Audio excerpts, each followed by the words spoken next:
Hello friends, मैं हूं ज्योति। मेरे यूट्यूब चैनल सिंधी खाना खजाना में आपका स्वागत है। आज हम बनाएंगे करेले की छिलकी की छोटी छोटी सी कटलेट। बहुत ही स्वादिष्ट लगेगी आपको और सिंधी स्टाइल में बनाएंगे इसको। बहुत अच्छी लगती है खाने में। आपको वीडियो पसंद आए तो इसे शेयर, लाइक और सब्सक्राइब जरूर करें। ये देखिए, ये मेरे पास ये करेले के छिलके हैं। जब जब भी मैं करेले छिलके उतार के बनाती हूँ तो मैं इनको एक कटोरी में ऐसे इकट्ठे कर लेती हूँ। ये 2 बार के छिलके हैं, इनको फ्रिज में रख देती हूँ और करेले के छिलकों को अच्छी तरह से धो के उसमें नमक लगा के और उसके बाद मैं इनको फ्रिज में रख देती हूँ। तो इसकी आइए हम छोटी छोटी सी टिक्की बनाते हैं। बहुत स्वादिष्ट लगेगी आपको खाने में, बनाने में। इसको देखें कैसे बनाते हैं। ये जो करेले के छिलकों में मैंने नमक डाल के रखा था तो ऑब्वियसली इसने पानी छोड़ा है। तो अब इसका पूरा पानी यूँ निचोड़ के इसको मैं एक बोल में, मिक्सिंग बोल में डालूंगी, ये इस तरह से। और अगर आपके घर में कोई डायबिटिक है तो ये करेले के छिलकों का पानी वो पी सकता है, जो कि बहुत कड़वा होता है, पर उन लोग के लिए ये दवाई का काम करता है। तो इस तरह से मैंने ये सारे छिलके ये निचोड़ के एक बोल में डाल दिए हैं। अब मैं इसमें बाकी के सामान मिलाऊंगी इसको टेस्टी बनाने के लिए। तो आइए देखते हैं कि इसमें क्या क्या डलेगा। इसमें मैंने एक ये प्याज बारीक काट के रखी है, ये प्याज मैं डाल दूंगी इसमें। ये बारीक सी 2 हरी मिर्चें हैं, ये मैंने डाल दी इसमें। हरा धनिया डाल दिया बारीक कटा हुआ। और ये अमचूर पाउडर है,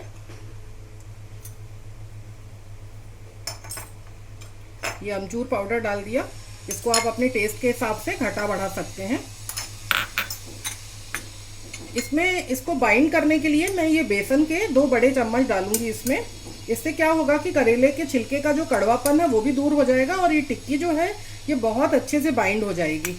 और इसमें थोड़ा सा मैं ये भुना हुआ जीरे का पाउडर डालूंगी, या आपके पास जीरामन पाउडर हो तो वो भी डाल सकते हैं।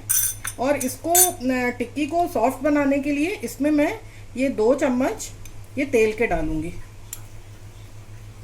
और अब ये सारी सामग्री डालने के बाद और थोड़ा सा ये धनिया पाउडर डालूंगी। हल्दी पाउडर या लाल मिर्च पाउडर इसमें नहीं डालें क्योंकि इसमें हरी मिर्च हमने पहले ही डाली है। ये थोड़ा सा धनिया पाउडर मैंने डाल दिया इसमें। अब इसको मैं हाथ से बहुत अच्छे से ये मिक्स कर लूंगी।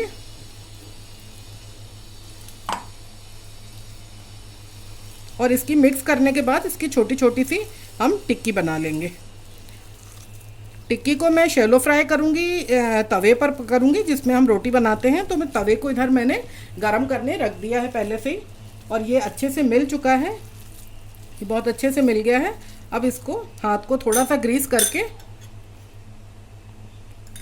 इसकी बहुत पतली पतली छोटी छोटी सी टिक्की बनाएंगे। ये देखिए इस तरह से। बहुत मोटी नहीं बनाए टिक्की क्योंकि इसको हम तवे पे बहुत कम तेल में सेकेंगे, तो ये छोटी ही अच्छी लगती है खाने में। ये देखिए इस तरह से। तवे पे मैं 1 से 2 चम्मच ऐसे तेल डाल दूंगी और इसी तेल में मैं टिक्की को सेकूंगी। तेल गरम हो गया है हमारा क्योंकि तवा हमारा ऑलरेडी गरम था। इसके ऊपर अब हम टिक्की डाल देंगे।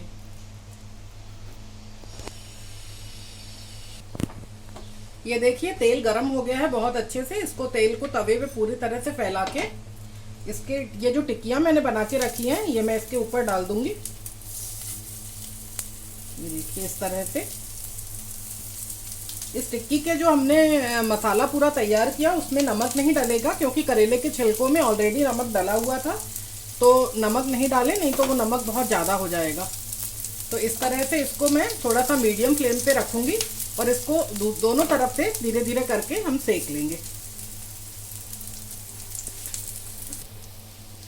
इनको मैं पलट के देखती हूँ। ये देखिए इस तरह से ये क्रिस्प हो गई है एक तरफ से। इसी तरह से हम इनको दोनों तरफ से ऐसे धीरे धीरे करके इसको क्रिस्प करेंगे। ये देखिए गैस का फ्लेम बहुत थोड़ा सा मैं बढ़ा रही हूँ, मीडियम से थोड़ा कम और सिम से थोड़ा सा ज़्यादा है। और इसको हम दूसरी तरफ से भी, और इसको 1-2 बार और ऐसे अलट पलट के इसको हम अच्छी तरह से क्रिस्प कर लेंगे। ये देखिए इस तरफ से बहुत अच्छे से हमारी ये टिक्की क्रिस्प हो चुकी है। और अब पलट के देखते हैं कि दूसरी तरफ से भी क्रिस्प हो गई होगी। गैस का फ्लेम मैंने थोड़ा सा बढ़ा दिया है क्योंकि सिम पर हमने टिक्की को पहले अच्छे से पका लिया और उसको फिर क्रिस्प करने के लिए थोड़ा सा मैंने गैस का फ्लेम बढ़ा दिया है। ये देखिए दोनों तरफ से हो गई है अच्छे से। आप इसको जितना चाहें कम फ्लेम पर हाई करके इसको अच्छे से क्रिस्प करें। ये देखिए ये बनकर बिल्कुल तैयार है। उसको प्लेट में निकाल लेते हैं।